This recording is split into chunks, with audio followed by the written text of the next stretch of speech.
Great. Welcome to the Association for Continuing Higher Education's 2021 Winter and Spring Webinar Series presentation. My name is Dr. Tina Marie Coolidge, and I am President-elect at ACHE. I'm going to be the moderator for today's session this afternoon. We are so very pleased to welcome all of our attendees to today's session, which includes our ACHE Leadership Association members, prior association members, guests, and students. The ACHE 2021 Winter and Spring Webinar Series offers subject matter experts an opportunity to share their expertise and cultivate a true living learning community in this ever-changing world when opportunities for professional development may be difficult to obtain for many. Most importantly, these sessions provide an opportunity for our community to really connect, for us to come together as a network and engage with each other and develop a true learning community that is invaluable in supporting each other in our professional practice. In each session, the presenter will share their expertise, cultivate an experiential learning community, and then we will move on to questions and answers. So please, as the presenter is speaking, either put your questions down in the chat, jot them down on a piece of paper. We love the questions portion of the session, and the presenters love answering your questions. A few little housekeeping notes. We do ask that you please mute yourself so that we can eliminate any type of background noise. And another suggestion, please, if there are any topics that we haven't covered in either the prior summer webinar series or that we have listed for upcoming sessions in this winter webinar series, please put them in the chat, or you can email me directly at Tina Marie, all one word, TINAMARIE, at Drexel, DREXEL.edu. I'll put that in the chat box. If you have any ideas about topics you would like to hear about, please let us know, because I'm already starting to recruit people to present for our summer series. Before I introduce our amazing presenter today, I really wanted to take more than just a couple of moments to share what an exceptionally special session today is. Today's session truly represents what ACHE is really all about: collaboration, supporting each other, and really working as one. A very special thank you goes out to the ACHE West Region and their wonderful suggestion and collaboration that has brought us all together today for this specific session. ACHE West Region, we truly thank you for your collaboration today. Our presenter today is Elizabeth Liebe, who is just a phenomenal human, and she's co-founder of the EdUp Experience podcast. In addition, Ms. Liebe is the founder of Black History and Culture Academy, and Instructional Design Manager, LMS Administrator at City College. Ms. Liebe's presentation today is titled Continuing Education and the Role of Diversity, Equity, Inclusion, and Belonging. Ms. Liebe, welcome, and we are so very excited for your presentation today. Thank you. Thank you. I so appreciate that introduction, Dr. Coolidge. I'm so happy to be here. I am honored to be able to present and speak with you today. And I want to make this a very conversational and informal presentation. I'm going to talk a lot about things that I'm very passionate about, which is why I don't have slides. I know some people talk about death by PowerPoint and how instructors do that. So I'm not going to do that today. I'm just going to speak from the heart, and I encourage you as I speak to ask questions. I'm really open, and nothing is a topic that I will not talk about. I'm very, if anybody has seen me on social media, I'm very uncensored, and I'm very passionate about the idea of how we as educators have a responsibility to use our voices as a change agent and advocacy for change. So I am stoked to talk about the idea of continuing education and how the role that higher education plays in diversity, equity, and inclusion. I was talking with Dr. Coolidge just before we came on today, and was speaking about how I went to the website and saw liberty and graduation for all is the theme for this year's conference. And I was so excited and so touched by that when I looked at that, and that conference theme so resonates with me because it really strikes to the heart of everything that I have endeavored to think about in every day that I've worked in higher education over the past 20 years.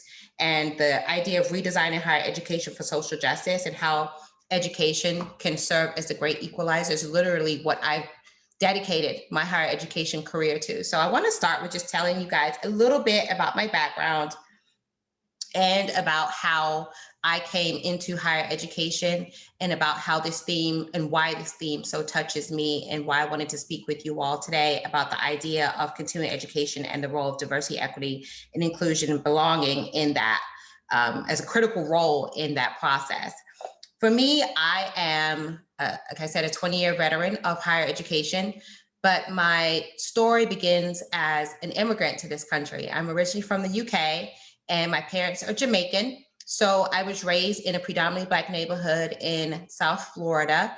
And I didn't even see higher education. Maybe it was a goal, but it wasn't something necessarily it was tangible to me. No one I knew had been to college. My parents both went to trade school. My dad went to school as immigrants when they first came here as a mechanic, and my mom went to school as a diploma nurse. So I was very early introduced to the idea that you could go to school, and even though my parents did encourage me to go to college very early in my career in education, they did show me a model of themselves as pursuing higher education and going for a short diploma program, and that being actually their pathway to success. And my dad worked as a mechanic and became a manager at Sears. And my mom became a nurse, and she was a nurse for 20 years. She worked for Broward General Hospital right here in Broward County in Fort Lauderdale. And she did that. My whole life is what I saw her doing, is working as an LPN. So at a very young age, I saw the transformative role of higher education, specifically going to a short diploma program and in my own parents, and how that was able to change their lives from immigrants who had really minimum wage jobs. My dad worked at 7-Eleven. My mom was a CNA initially, and how they were able to mobilize and go back to trade school and use continuing education to literally change the lives of 3 children that they were supporting. We all 3 lived in one room at my grandmother's house. And all 5 of us shared that one room until they were able to purchase a home and able to upskill, reskill, create a better life for them and their children. So I want to speak a little bit about, as far as my background, going to college, becoming an educator. I've worked as an educator for 20 years. I started at University of Phoenix and went on to work for a variety of career schools. And it's always been my heart's work has always been to work with non-traditional students. So I've worked with students at a variety of probably a dozen colleges and universities all over the country, and primarily with students that looked like my parents, primarily with students that were going back to school after maybe going to a 4-year school and not necessarily being as successful as they wanted to be. And those students turned around and maybe went to a diploma program and went to a short program. So that has really been my focus in terms of my own experience as a faculty member, has been with those students. And one thing I can say from being in the classroom for the past decade, is where primarily I've been in the classroom, is that those students are so special. And those students are the students that are going to change our communities. So those are the students that are going to be the ones that need the most help, that are the most vulnerable in our communities.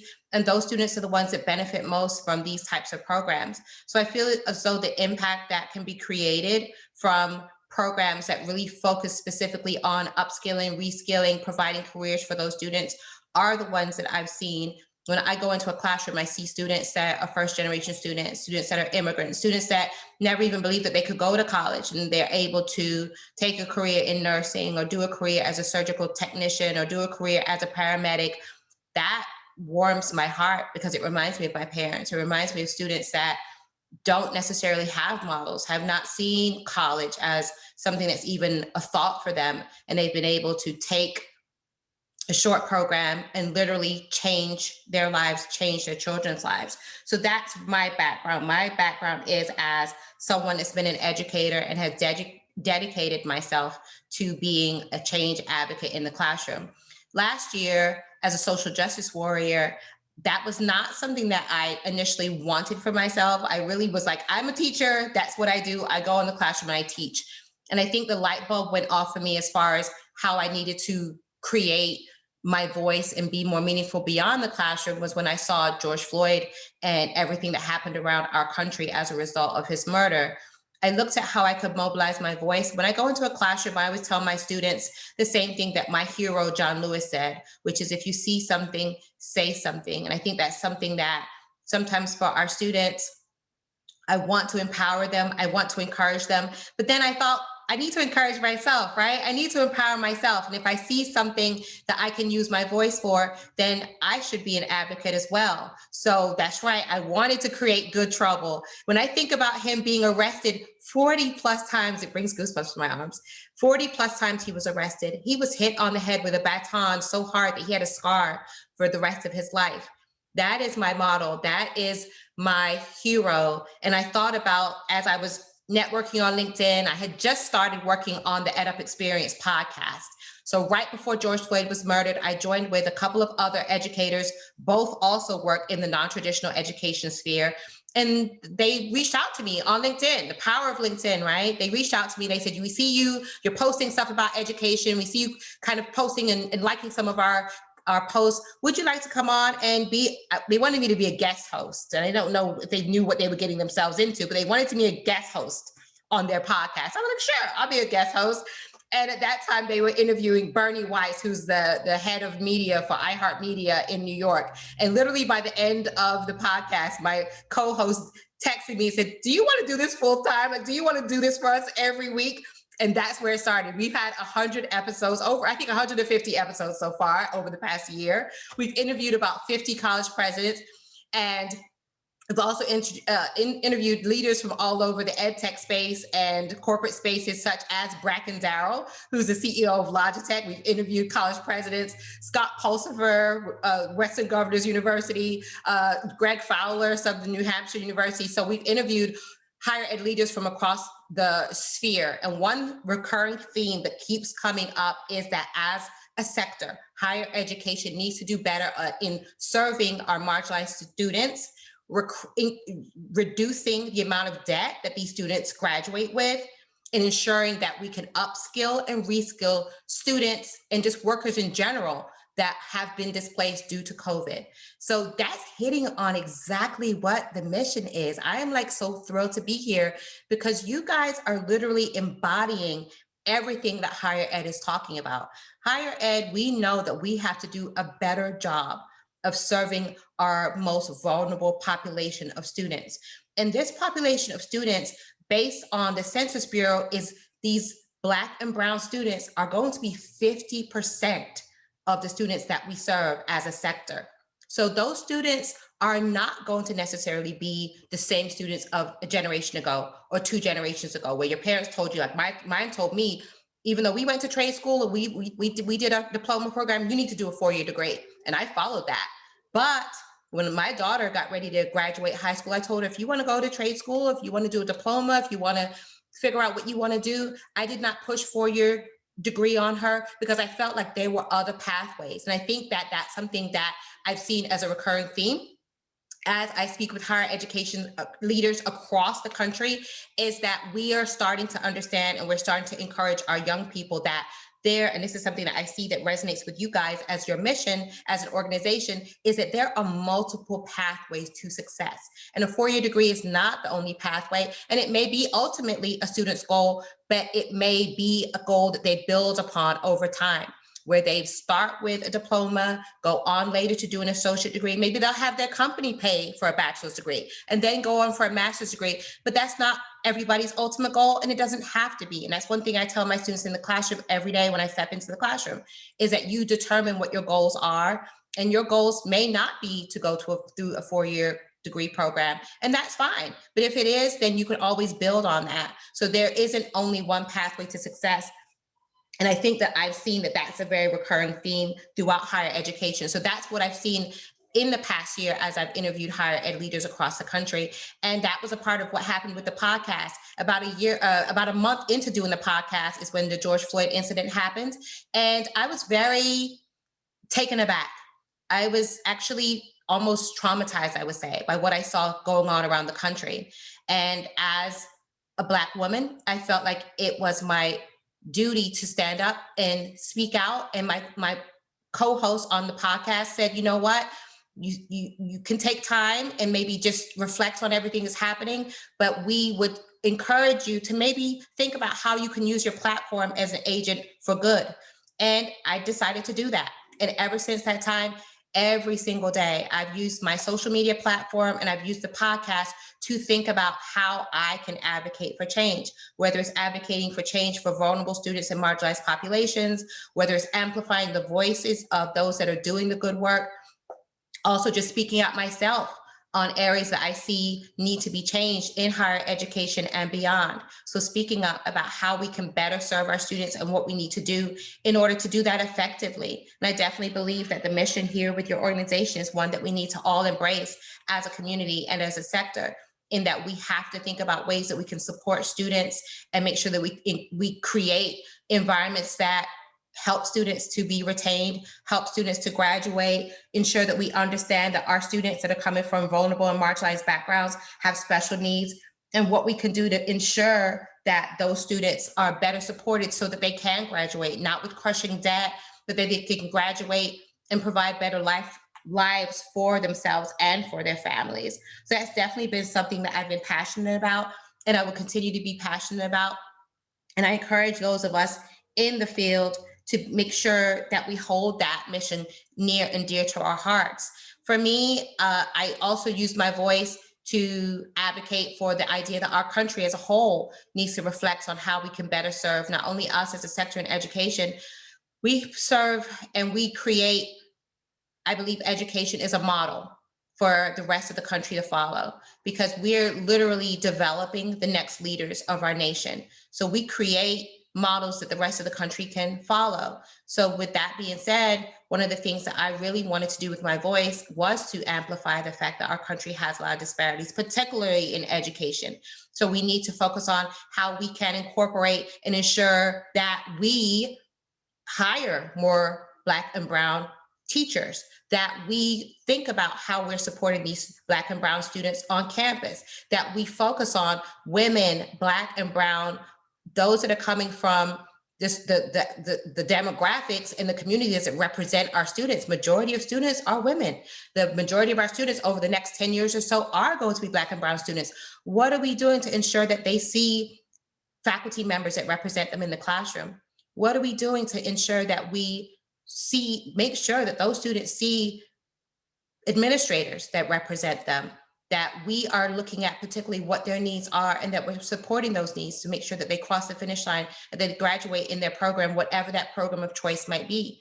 So we make sure that they are stackable credentials so that those students don't feel demoralized when they realize they have 60 credits in general education and they're not retained. And we're looking at graduation rates across the board that are not where they need to be as a sector. So I think there's a lot of reckoning that I've seen in terms of speaking with higher education leaders across the country that needs to be us reimagining what education looks like. And continuing education, I don't think there's a podcast episode that I've done where continuing education, upskilling, reskilling has not been a part of the conversation. Because in addition to that, it needs to be that we focus on what we can do better as a sector tangibly, and also in terms of reskilling and upskilling, continuing education, and what we can do tangibly as a sector to ensure that we create liberty and graduation for all. And how do we make sure that we are being change agents? How are we redesigning higher education for social justice? And a part of that is some of the things that I've spoken about, ensuring that we focus on the idea of short programs, upskilling, reskilling for those that are going to be displaced due to COVID, and that we make sure that the students that are in the classroom have an inclusive environment. And part of that is making sure that we're supporting them and scaffolding them, that our teachers, our instructors are embracing that philosophy of supporting them. I'm like Oprah on the first day of class. The first day when I went to University of Florida, they said, look left, look right. Neither of those students will be there. Neither of those students will be their graduation. And my mom, as a first generation, had never even been to college. She had been to trade school for her LPN diploma program, looked horrified. She said, what am I dropping you off here? You might not even graduate. On the first day of class, I'm like Oprah. You get a card. You get an A. You get an A. If you can earn it, you will get an A. I will not block you from getting an A. And I tell my students that I'm here to help you get an A. If that is your goal, I will do everything I can to make sure you not only finish this class successfully, but if an A is your goal, let's sit down and make a plan, and we'll make sure that you get an A. We need to be thinking about that as a sector, about success, about retention, about ensuring that our students have all of the support mechanisms in place that they can in order for them to be successful, graduate, and make a better society for all of us. Because at the end of the day, when I'm in the nursing home eating applesauce, I want to make sure that the person that's graduated, been successful, and has the skills, whether it's a nurse or if it's a nurse's aide is coming in there, whether it's the radiologic tech that has to take me down to do an x-ray, that everything has been done to support that individual, to make sure they're successful, to ensure that they're able to contribute to all of us as we go into the future with these leaders. So I want to encourage us all to think about what we're doing. And when I think about that, I also want to think in terms of sometimes change, especially with higher education, seems intangible. It almost seems like we're such a huge sector. What can we do? What is our role? And I think a lot of our role is having conversations like this. I've seen that with the podcast, is that sometimes we're afraid to talk about areas of improvement with higher education, right? Education has been held up as a model. And sometimes I feel as though the tradition and the trappings that go along with education are part of the reason why we're a little bit tentative. We've seen that with the COVID response and online. We've seen that with some of the responses about diversity, in that people are in our sector sometimes scared to speak out and say, these are the things that need to be changed. It seems as though we shouldn't really criticize. I don't look at it as criticizing. I look at it as love, right? Because if I love something, I want it to be better. And I love education. I believe in the power of education. I believe in the power of education as a change advocate and as it being the ability to change society as a whole.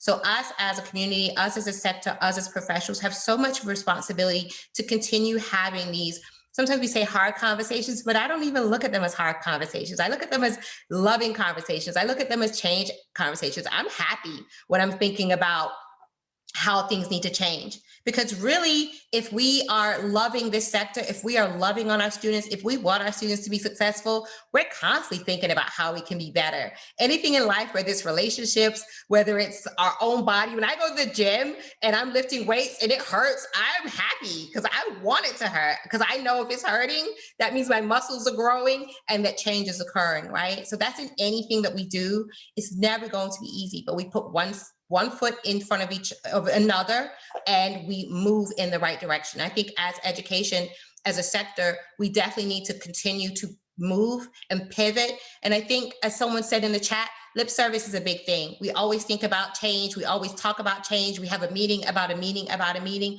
But when will we change? When will we finally grow and say, as a sector, we have to actually deliver, right? The students are demanding that we deliver. We're seeing that in enrollment numbers across the country. And I actually think that continuing education is especially in a position to step right into that need and create a powerful motivation and create a powerful movement for change, because that is exactly what the students are looking for. I've seen this over the past, I would say 5 years, especially over the past few, even up until now, where students are more and more motivated to do short programs, stackable programs. And I think universities really need to take advantage of that and look at that as an area for growth, not that it's an area for competition, but actually an area where we can all grow and learn and meet the student where they are. I think a decade ago or 2 decades ago, the advice, the prevailing advice would be go straight for a 4-year degree. And that's not what I told my daughter when she started school a few years ago. I was like, well, you can start with a diploma or you can start with an associate degree. And as parents, I know that's what a lot of us are saying, because we don't want our children to wind up with thousands and thousands of dollars worth of debt. So in terms of change and change management, I think the biggest thing is us focusing on operating in our sphere of influence. Social justice is a huge passion of mine because it strikes at the heart of what we as a country need to do better. But I think in terms of social justice, a lot of times there is a feeling of overwhelming, like you feel almost paralyzed because there's so much that needs to be done. The same thing with higher education. You start to feel like, well, there's so much that needs to change. What can I do? I want to encourage everybody today to think about your sphere of influence. Everybody has a sphere of influence where you can make change. Everybody on this call today has a sphere of influence where you can be a change maker. You have the ability to change. I have the ability to change in my household. I have a 6-year-old son. What can I do today to make his life better and to make sure that he is growing up in an environment that will ensure that he becomes a change maker, that he becomes a leader, that he is a better person tomorrow? Whether that's if you're a parent looking at the toys in your child's play area, are they diverse? Do you have books that reflect different kinds of people so that you can encourage your child? Are you modeling behavior which shows your child anti-racism and that you yourself are an advocate for change? On your campus, what are you doing to support the students and ensure that there's a diverse representation in the classroom and in the leadership? And on the campus, are there support mechanisms in place to ensure that students are able to feel that they have the possibility to be successful? Are there support mechanisms in place where students do know that everyone on that campus is invested in their success? So I think for me, when I think about social justice, everyone doesn't have to be like me. I've been very vocal over the past year. I was featured in the New York Times on the front page for my social justice advocacy. I was interviewed by Forbes magazine. I had a CNN op-ed piece which was featured in over Thanksgiving weekend, and it had 2 million hits. It was actually about myself being racially profiled. As a student, I was arrested at the University of Florida and accused of stealing a $2.49 pack of batteries. And I was very ashamed of that. That was something that haunted me for my whole adult life. And a lot of people in education and people that I knew, people I had worked with, didn't even know. I would always feel embarrassed when I would have to do a background check for a university, a new school, because I would know that the HR person saw that I had arrest on my record. And it was thrown out because I did have a receipt for that pack of batteries. However, I was racially profiled and refused to sign a document saying that I had stolen the batteries, and the store called the police and the police took me to jail and I had to post bond. And my mom, I remember picked me up from jail and she said, why didn't you just sign it? They would have let you go home. And I was like, I wouldn't sign something like that because that was a lie. And I wouldn't sign something to incriminate myself for something that I knew I didn't do. And on the way home from the jail, she had driven all the way from Fort Lauderdale to Gainesville to pick me up, a 4 or 5 hour drive. And I remember crying in the car on the way home after I had posted bond from the jail. And I looked in the book bag that they had taken from me when I got to the jail, and the receipt was tucked in the pocket of a folder right inside the book bag the whole time. And I remember feeling absolutely mortified and crying. I had to do so much to get my name cleared. The lawyer presented the receipt to the state attorney's office. The charges were dropped. And I actually ended up, the lawyer who had been practicing law in Gainesville for 20 years said, this is very unusual. And you know what? We're going to make sure we get you retribution for this because this is something I've never seen before in my whole career. So he said, we're going to pursue a lawsuit against them. You're not going to get rich, but we're going to make sure they never do this to anyone again. And I pursued a civil lawsuit against Eckerd Drugs. They're now out of business. They've been acquired by CVS. And they drugged me through the civil system for 3 years. They refused to admit that they should not have brought a hammer down and called the police for a $2.49 item and given me a criminal record for something that my lawyer was like, they could have just thrown it in the trash and told you go home. And I was like, I would have took that. That I would have taken. I wasn't going to sign to say I sold it though. And that was literally what happened. I had to show them, I think, and it goes back to the good trouble, right? With John Lewis, see something, say something. It is all of our responsibility. If we see something is wrong on your campus, if you see something is wrong, say something. In the classroom, if you see something is wrong, say something. In terms of the conversations you're having with your coworkers and with those that you know are change makers and want to advocate for social justice, get together and form a committee and don't just talk about it. Be about it, in the words of the wise poet Jay-Z, right? Don't just talk about it, be about it. That is all of our job as educators. That is all of our job as potential social justice warriors. Get out there on the front line and make a better world for our children, for our students, for everyone that is looking at us as models in this sector. We are being held up for the whole country to watch, for them to see that we are a model for change. So it's really our responsibility to speak up And it doesn't have to be on a national forum. It could be something as small as talking in the faculty workroom as you're making copies for your students, right? Or now we're all Zooming. So it could be just a Zoom chat where you're talking to your coworkers and, hey, what can we do in order to have this small initiative that may help us to retain students? That is all of our mission. That is all of our goal. That is all of our calling. So I encourage you to step into that. And I love that the mission and the theme for your conference is Liberty and Graduation for All, redesign higher education for social justice. I literally feel like if I can get a t-shirt with that on there and wear that for the rest of the year, that is what I do, because you all are embodying what higher education needs. And I so thank you for allowing me to join with you today. And I open up the floor. I want to be cognizant of the time. I want to open up the floor for any questions or any clarification on anything that I talked about.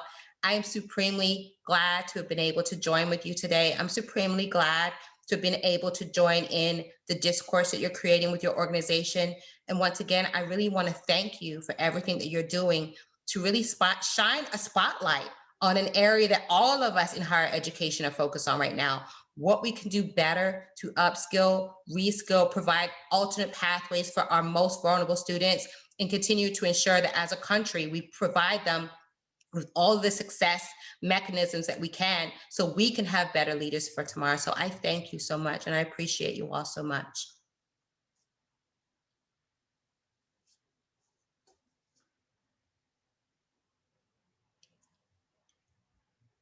Does anyone have any questions for me? I want to give at least about 20 minutes or so for questions. Oh, I see some familiar names in the audience. Thank you guys so much. I wanted to give enough time in case there are questions, or if anyone just has feedback, or if anyone wants to talk about things that they've observed, things on their campus, anything that you think would add to our conversation today. I'm so wanting to hear from you guys, because I see some names that I really respect, and I'm so excited So to we do see. have two screens. So we have so many participants. We're so lucky to have two screens. So if you'd like to unmute and ask your question, we certainly encourage that. So if you want to use the raise your hand function, or you just want to unmute yourself and ask your question, please feel free. Or We'd to love- chime in, or just to chime in on any of the points or Absolutely. add. Absolutely. I'm thrilled to see all these beautiful faces today. Liz, this is Valerie. It's Hi, Valerie. so good to see you. Thank you so much for joining us. I really appreciate your time today. And, a question I have, just thinking through how to get more from talking the talk to the walk. Do you have any recommendations for either individuals or small groups or communities, just anything from the top of your mind on how we could get more involved in taking action, and not, because there's a lot of conversation that can be had, but we want to make an impact. What do you think? Absolutely. There's a lot of conversation in social justice warriors and the circles of those of us that do the work about people not being sure, right? Everyone's kind of like, we want to do something, we want to make sure that we're being effective, but what do we do? And I always go back to the idea of operating in your sphere of influence. So I think that sometimes it's almost like an elephant, right? If you're going to eat an elephant, we want to just eat the whole thing, but if it was a chocolate elephant, I probably wouldn't want to eat the whole thing. But it's like we want to take little bites because it's so huge, right? So I always think in terms of, because people ask me this question literally all the time, and I think because I've been vocal on a national level, that sometimes there is this idea that, well, if you're vocal on that level, then you're maybe able to be more effective. And even for myself, I've been, like I said, featured in CNN, I've been in Forbes, I've been in New York Times, and even I don't feel like I'm being effective. I honestly don't, because I feel as though the problem of social justice, inequity, the changes that need to be made in the higher education sphere. Like I said, we have a podcast and we've done 150 plus episodes over the past year and spoken with 50 plus college presidents. And I still feel like every day, we're recording like 2 episodes later today.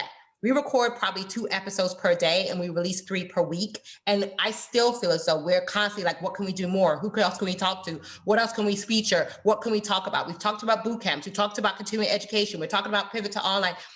So I feel as though sometimes we have to give ourselves grace in this work, right? I appreciate your question. I don't want to by any means delegitimize your question, because it's a very valid and a good question. But I think as well is that we have to give ourselves grace. And something that you do could be as small as you're in a meeting on a Zoom and you see someone, a Black woman or another woman who's talking, and that person is, maybe their point is not being validated. Something as small as just saying, hey, Liz is talking. Let's hear what she has to say, and amplifying the voice of someone that's in a community, right? A community that doesn't usually get listened to. That could be a small thing. On a campus, I know for me, myself as a faculty member, I give my students grace, because I'm like, okay, I'm struggling. I'm struggling getting grades in on time. I'm struggling because my son won't stop. He's 6 and he won't stop bothering me. So when a student's like, I need an extension, I tell them, just get it in when you can. You're an adult and I trust you. I trust that we're all struggling. So I think it's tiny little things like that, that tiny little acts of kindness.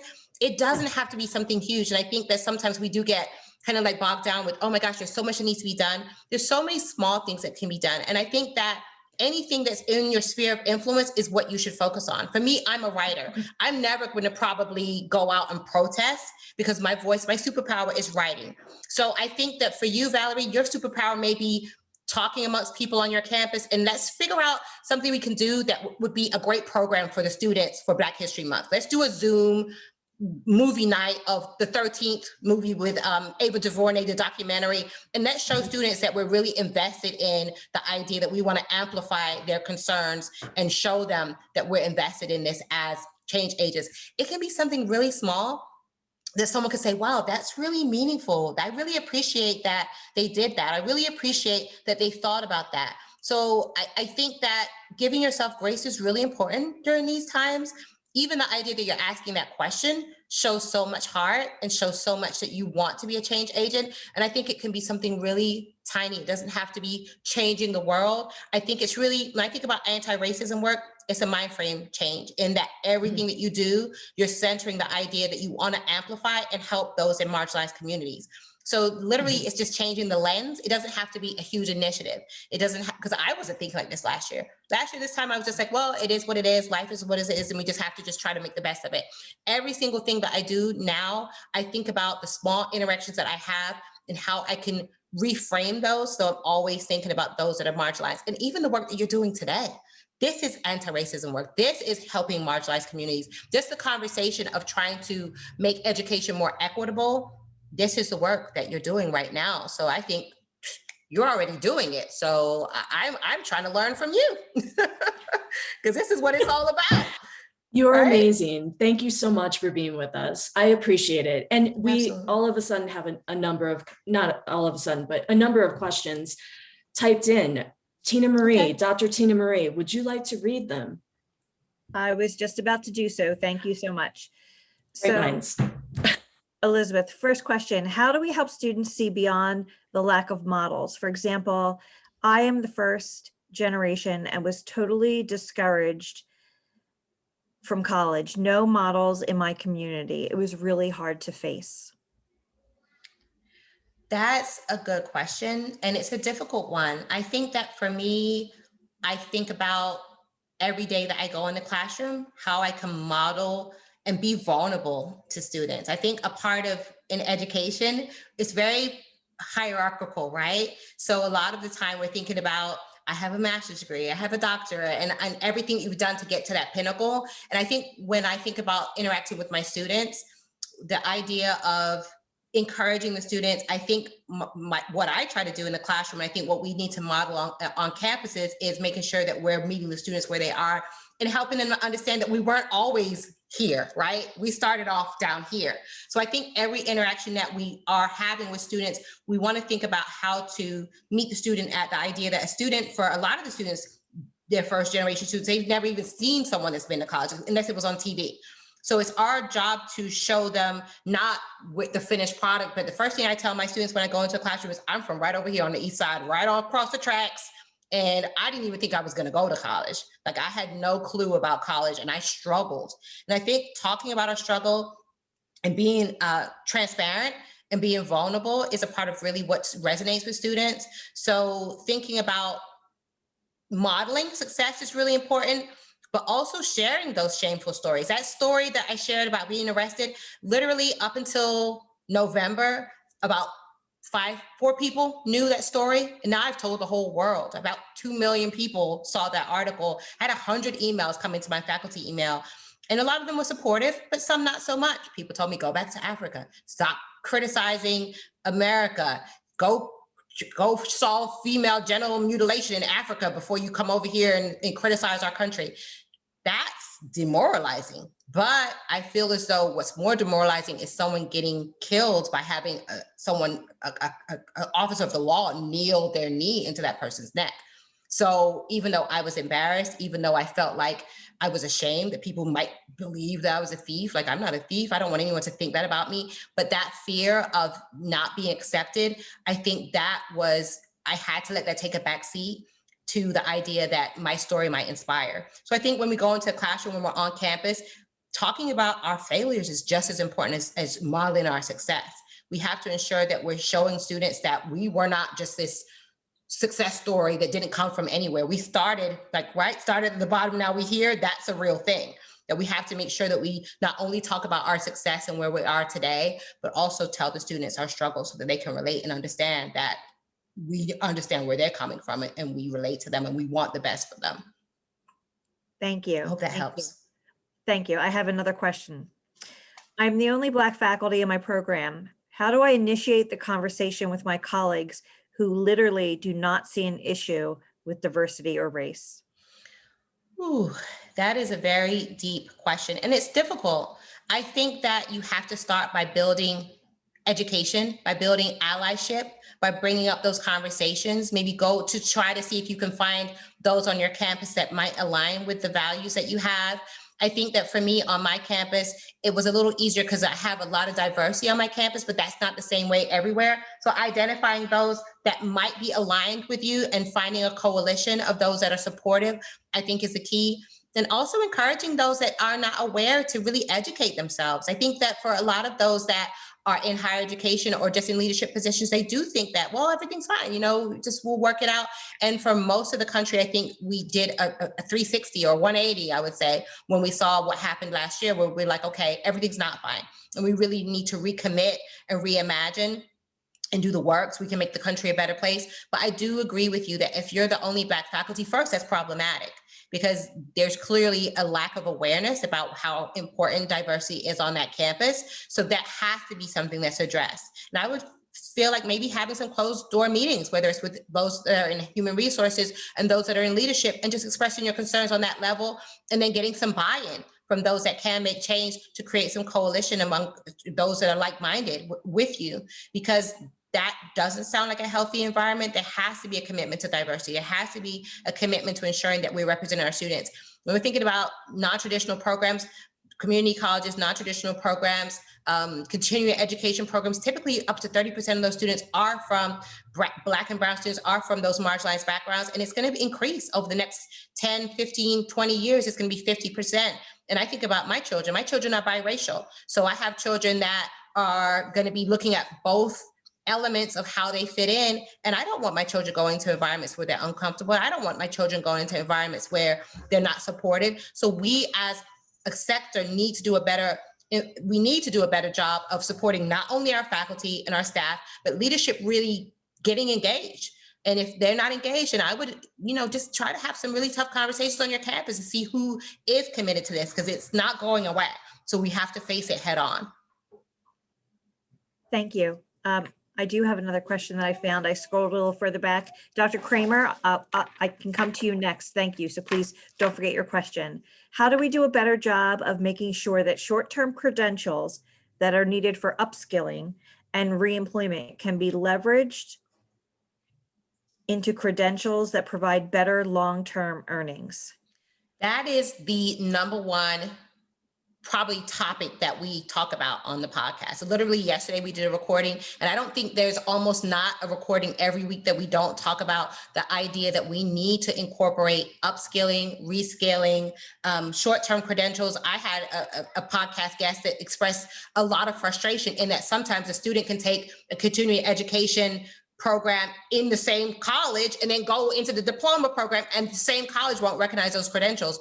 Those are things we need to address not only at the university level, but it needs to be done at the accreditation level as well, because we have to ensure that our schools, our colleges and universities, our community colleges, continuing ed, everything needs to be seamless. It needs to be frictionless for the student. And the idea that a student can take a diploma program and then have to start from scratch, or have those diploma credits those continuing education credits not included, or not something that they can utilize toward a degree program, is really demoralizing. So I think it's really up to campus leadership to be invested in that process. I think our colleges and universities need to be held accountable, because when we think about the country as a whole, a lot of the debt is from the idea that students don't have meaningful pathways to be able to leverage those credits. So I think those tough conversations need to be had at leadership level. Us and our faculty members can't change that.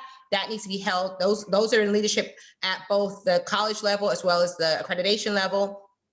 Just across the board, we need to do a better job of ensuring that we are, and I have seen some schools really tackle that head on and say, we are going to create an initiative where it's across the board. You just go from, and some of these schools, I even talked with a boot camp yesterday, Bethel Technology, where they have made articulation agreements where it's like, okay, you do this, and then it's 27 credits in the degree program. But that has to be intentional.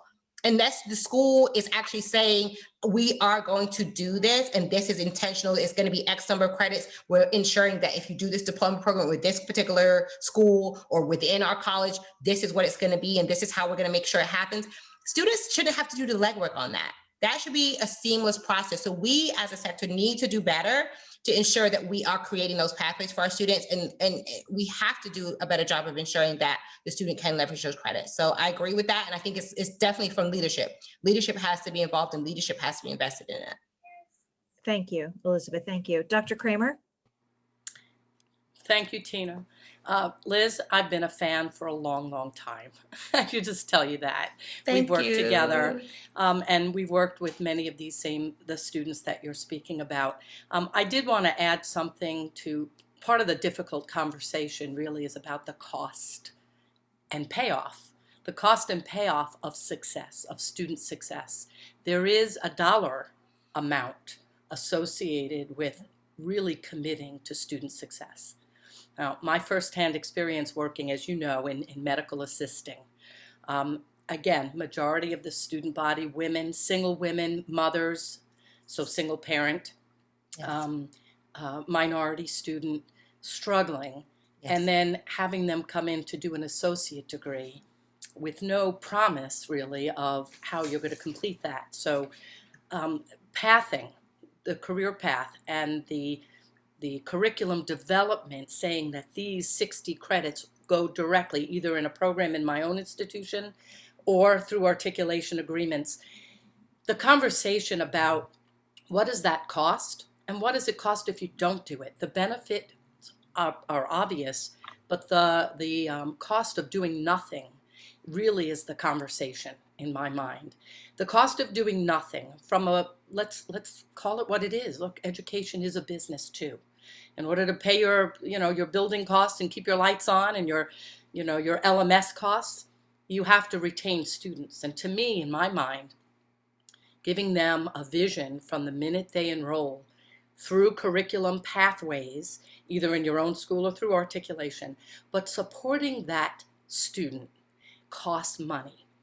I remember in that medical assisting program, which was one of the first in the nation back in 2002 in the institution I was at, fully online, the team that you had to put in place to make that success possible cost money. But guess what? It was our biggest program because of it. The retention was there. The conversation about dollars for support is a real one. It's a painful one. So I think all of us here as committed leaders in changing education need to build in what it looks like not doing anything and what it could look like if you put the money up front, put your money where your mouth is. That's where you take action from just walk, from the talk to the walk. So I, again, continue to be a fan of your commitment and just keep putting it out there. It reminds me of the person on the beach picking up a starfish one at a time and throwing it in, just one at a time. So thank you.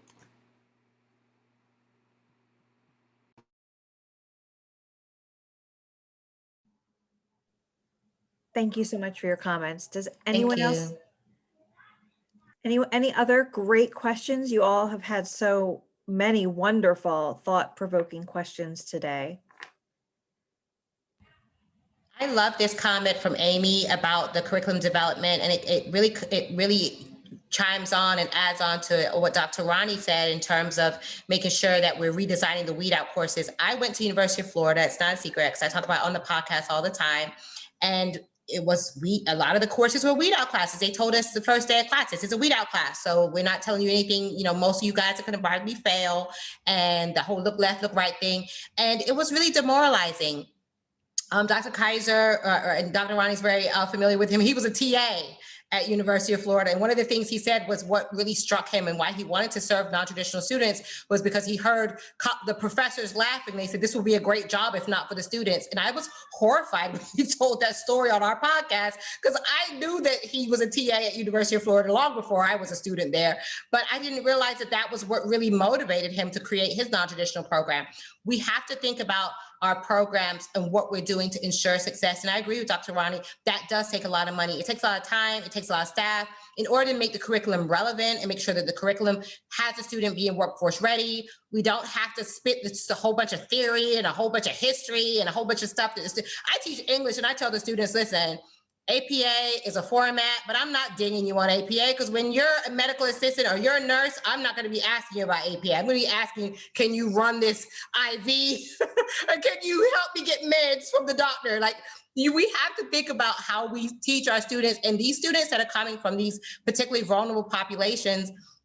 What are we doing to make the education relevant? Dr. Ronnie really hit the nail on the head. It's about ROI for a lot of these students. My daughter's 22, and it's just like, Mom, am I going to be able to get a job? She doesn't want to wander around campus and look at ivy on the walls, on the buildings, like I did when I was her age, and sleep on the grass, which is what I did, and party. She's like, look, I have a goal. It's to get my degree so I can go out here and get a job. This is a whole different generation of students that we're facing. So what are we doing as a community? What are we doing as a sector to ensure that we are meeting their needs? And Dr. Ronnie said it right. It does cost money, but students failing costs money. Students that are dropping out, and students now are not, they don't have the same, I think when it was, I'm a Gen Xer, and I know my parents are boomers. It was like, hey, we trudged through the snow. We're the Gen Xers are the latchkey generation. So we raised ourselves on ramen noodles, and we had a key around our neck.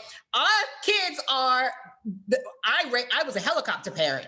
So these students are not, it's not to downplay the students and say, as far as their resilience, they're not going to trudge through the snow. This is a totally different generation of student where they're like, I'm resilient, but you're going to show me why I should be resilient. I'm not just going to be resilient for games. I'm resilient because I want to get to an end goal. So we really have to understand, I think, the mentality of the student. We really have to understand that students want to see ROI. Students are not just there just to be there, just to kind of watch us. I always thought about college campuses of a professor with a tweed jacket on, smoking a pipe and pontificating about his topic. Students don't want any of that. Students are like, what can you show me today that I can go apply on my job tomorrow? What can you do for me today? We'll make sure that I don't accumulate a bunch of debt and that I'm able to be successful on the job 2 years from now when I finish this diploma program. So we have to be in that same mind frame. Dr. Ronnie hit the nail on the head in terms of curriculum. How can this curriculum be relevant so that students are ensuring that we're teaching them things, not theory and practice, even though they need to know, not theory and history, they need to know practice. Even though some of the theory and history is relevant, we need to focus on what are we doing to make the students workplace ready. And when employers are saying, you're graduating students, and these students are not ready for the workplace, something is wrong with that. And that's why continuing education is so important, because our students need to be able to hit the ground running. Employers are not wanting to train these graduates. Employers, they need to come here and be able to jump in and get ready to do what they need to do. Employee orientation is about what we're ready to do for them. So when you graduate them, make sure that they come out and they can hit the ground running. And something is wrong with the employers are telling us we're not doing our job. As a sector, we need to focus on what we can do and there's going to be millions of unemployed, displaced workers that are going to need upskilling, are going to need reskilling. So us as a community, us as a sector, we have to look at these hard questions. And the question about ensuring that these conversations are being had as far as the diversity, as far as the inclusion, as far as representation, as far as curriculum, as far as supporting the students. All these are really important questions. But like so many have said, the conversations are great. Now, as leaders, what are we doing about it? It's great to have the conversation. It's great to be able to talk about it and get it off our chest. But we are the ones that have to be the change makers. We are the ones that have to be very bold. And Dr. Ryan knows that when we work together, where it's like, this is just what we're going to do. We never did it before. We're going to do it now, right? And that's what we've done, because that is the only way that change happens. We can't just say, well, this is how we used to do it, because the students are voting with their feet, and the students won't go for that. So we have to make sure that we are the ones that are being responsible for ensuring that we're giving the students exactly what they want. They're not going to just take whatever we give them, because we've seen that that doesn't work.